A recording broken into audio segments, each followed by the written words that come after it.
తమిళనాడు కరూరులో జరిగిన తొక్కిసలాట ఘటనపై ఎన్డీఏ కూటమి ఆధ్వర్యంలో విచారణ జరగనుంది. టీవీకే అధినేత విజయ్ సభలో తొక్కిసలాట జరిగి 41 మంది మృతి చెందారు. ఈ ఘటనపై ఎంపీ హేమమాలిని నేతృత్వంలోని 8 మంది సభ్యుల బృందం విచారణ జరపనుంది.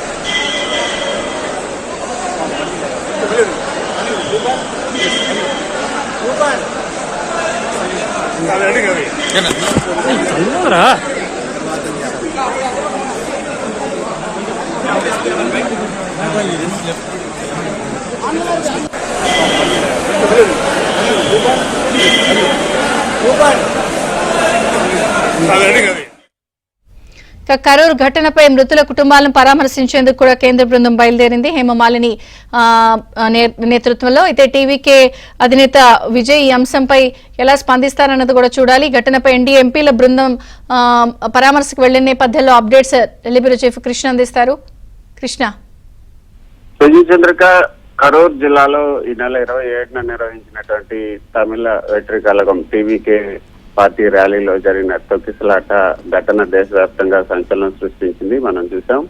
ఈ ఘటన పైన ఎఫ్ఐఆర్ నమోదు చేసినటువంటి పోలీసులు అసలు ఈ మొత్తం ఘటనకు కారణం టీవీకే అధ్యక్షుడు, సినిమా స్టార్ అయినటువంటి ఇళయ దళపతి విజయ్ కారణమని తప్పుపట్టారు. ఈ ర్యాలీకి విజయ్ ఉద్దేశపూర్వకంగానే ఆలస్యంగా వచ్చారు, అనుమతి లేకుండా రోడ్ షో కూడా నిర్వహించారంటూ ఎఫ్ఐఆర్ లో పేర్కొన్నారు. టీవీకే జిల్లా కార్యదర్శి అయినటువంటి మదియాలగన్ 10,000 మందికి మాత్రమే అనుమతి తీసుకున్నారు, కానీ 25,000 మందికి పైగా ర్యాలీకి వచ్చారని, ఆ జన సమూహాన్ని పోగేయడానికే ఉద్దేశపూర్వకంగా విజయ్ ఆలస్యంగా వచ్చారు.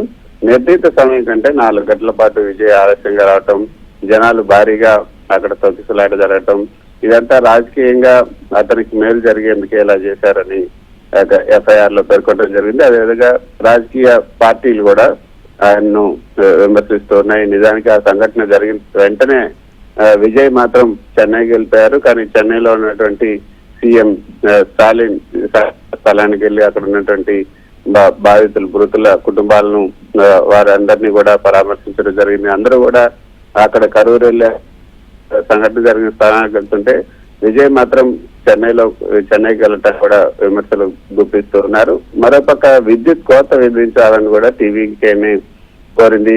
ఈ యొక్క విజయ్ ప్రసంగిస్తున్న సమయంలో స్టాలిన్ ప్రభుత్వం ఉద్దేశపూర్వకంగా విద్యుత్ సరఫరా నిలిపివేసినందుకు జరుగుతున్న ప్రచారాన్ని కూడా ఆ యొక్క తమిళనాడు రాష్ట్ర విద్యుత్ బోర్డు ఖండించింది. విజయ్ ప్రసంగిస్తున్న సమయంలో విద్యుత్ సరఫరా నిలిపివేయాలని టీవీకే నిర్వాహకులు ఒక లేఖ ఇచ్చారు. అయితే ఆ వినతిని తాము తిరస్కరించాము. ఆ లేఖను మీడియాకు కూడా విడుదల చేశారు. కానీ తొక్కిసలాట ఘటనలో మృతుల సంఖ్య పెరగటం, ఆ తర్వాత జరిగినటువంటి పరిణామాలన్నీ కూడా మనం చూస్తున్నాం. ఈ నేపథ్యంలోనే ఎన్డీఏ ఒక నిర్ణయం తీసుకుంది. ఈ మొత్తం ఘటన పైన ఒక విచారణ జరిపించాలి, అదేవిధంగా దీనికి సంబంధించి అసలు ఈ సంఘటన ఎలా జరిగింది, దీనికి కారణం ఎవరు అన్న ఉద్దేశంతో ఒక కమిటీని ఏర్పాటు చేసింది. ఆ కమిటీలో హేమమాలిని నేతృత్వంలో 8 మంది సభ్యుల బృందాన్ని నియమించారు. అందులో టీడీపీకి చెందినటువంటి ఎంపీ పుట్టా మహేష్ కుమార్ తో పాటు ఎంపీలు అనురాగ్ ఠాకూర్, తేజస్వి సూర్య, బ్రజ్లాల్, శ్రీకాంత్ సిండే, మిగతా ఎంపీలు కూడా ఉన్నారు. మొత్తం 8 మంది సభ్యులు. ఇది అక్కడికి వెళ్ళి ఆ కమిటీ ఆ ఘటనా స్థలాన్ని సందర్శించి ఆ తర్వాత నివేదిక అందజేసే అవకాశం ఉంది. Okay Krishna, thank you. We are here. I'll repeat it again what Hemaji has said.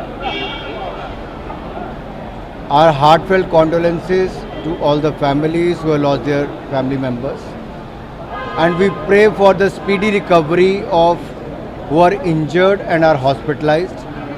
We are here to meet the officials to get the information what led to that kind of situation.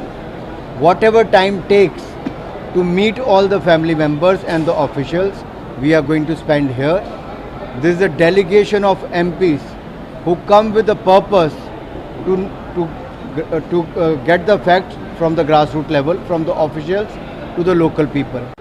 We have come to visit Karur and look into the matter, ki what happened and how these circumstances led to this kind of a incident.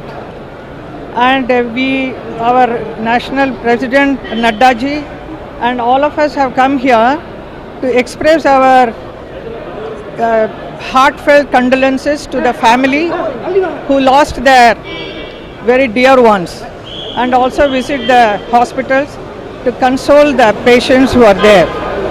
And then we will get back to know what actually happened. We'll get the report later on.